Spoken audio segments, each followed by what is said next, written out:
Hi friends, I see that my last video on the didgeridoo seems to have been quite useful to you, and you got a lot of good responses. So I thought I will continue in the same vein and introduce to you a few more traditional instruments which I have picked up in my travels around the world. I want to start with this bowl. It's called a Nepali singing bowl. It's also found in Tibet, and this is a metal bowl and it's used for meditation by monks and also by lay people. You can meditate just by striking it like this.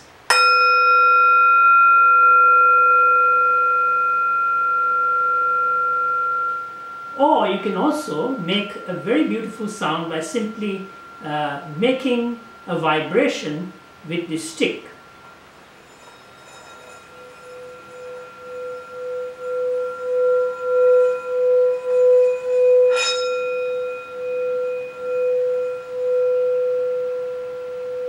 And monks would use this to meditate as they recite their gathas or the Buddhist scriptures over it. Here is another rather interesting instrument. This is from the Philippines, and it is used by people, mostly by women and girls who are going through a dark area, a forested area. In order to keep animals away, they would use this. It's made of bamboo with a split in the middle, and they would strike this. But then you can also use it very interestingly as a rhythmic instrument.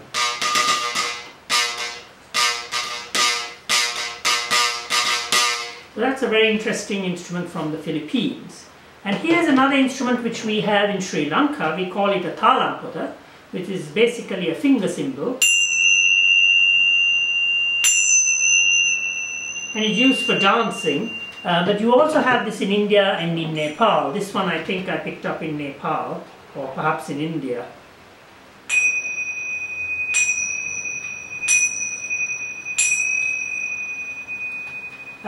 Another very interesting instrument, which is a double drum. There are two drums here, and you have two pieces of wood which are tied to the drum on either side, and monks would again use this for meditation in this way.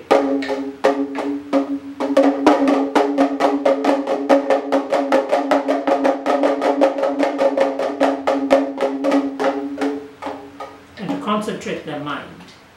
Now, I also have a very interesting instrument, and this I believe is from Chile. It's called a rain stick, and inside is hollow, and you have a whole bunch of beads, and it can actually make the sound of rain, so in this fashion.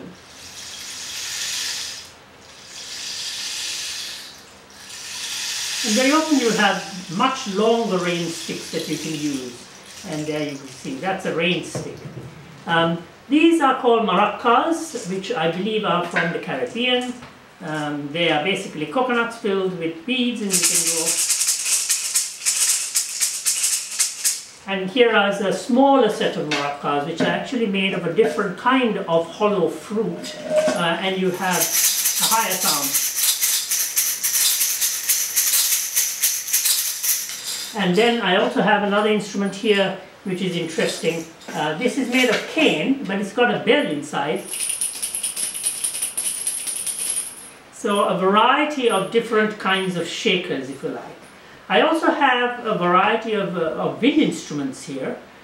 This one is again, I believe, from Nepal, and it's an end-blown flute, but you have to make the sound by projecting the air into this edge or cutting edge here, carved out of the wood, and then you can finger it in this way.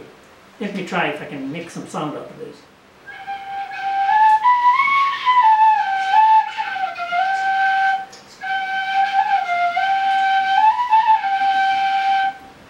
It's very beautifully ornamented instrument. It's an end-blown flute.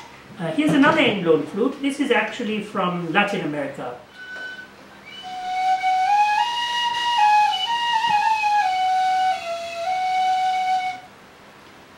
Here is another flute. It's a bamboo flute, I believe, from I think it's from Vietnam, if I remember where I picked it up. This is an end-blown flute.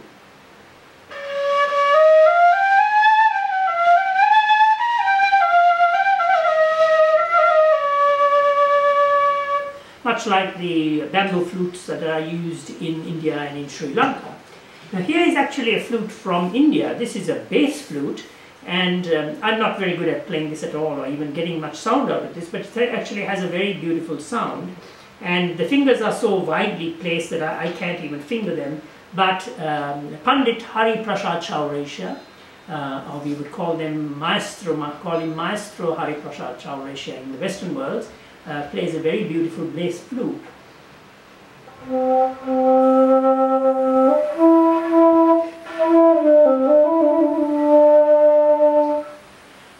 It is quite a beautiful sound actually if you can play it well. And then here you have a snake charmer's pipe. And this is actually from Sri Lanka. It's got one pipe with finger holes and another pipe which is an open, which is a single pipe, and so it makes a drone sound. And inside this coconut shell is a reed which you can vibrate by blowing into it.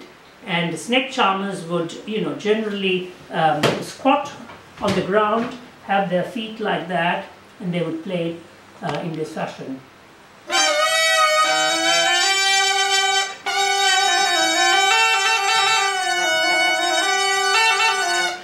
People think that the snake actually moves around to the sound of the music, but in fact what the snake is following is actually the movement of the knee.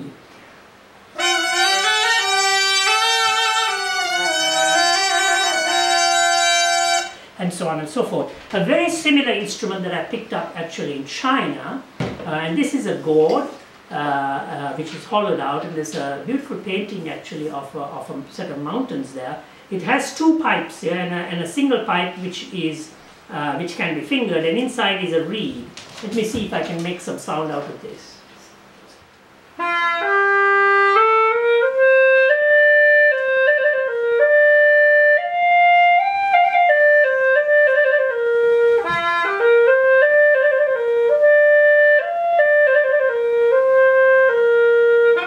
The instrument actually has a pentatonic scale.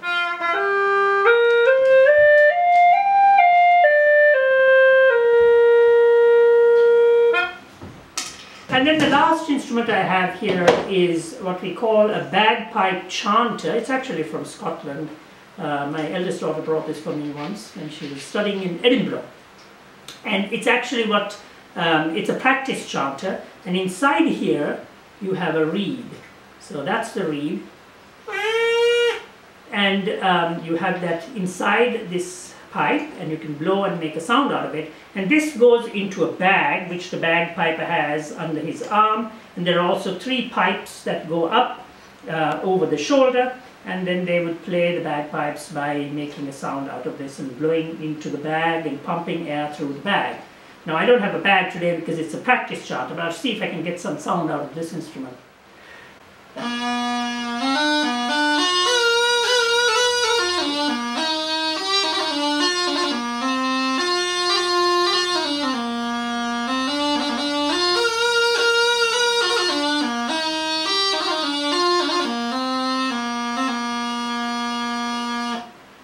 So that's Scotland the Brave, the tune called Scotland the Brave, and that's a bagpipe chanter. So there you have a variety of traditional instruments from different parts of the world. I hope you enjoyed that. Stay safe. Bye-bye.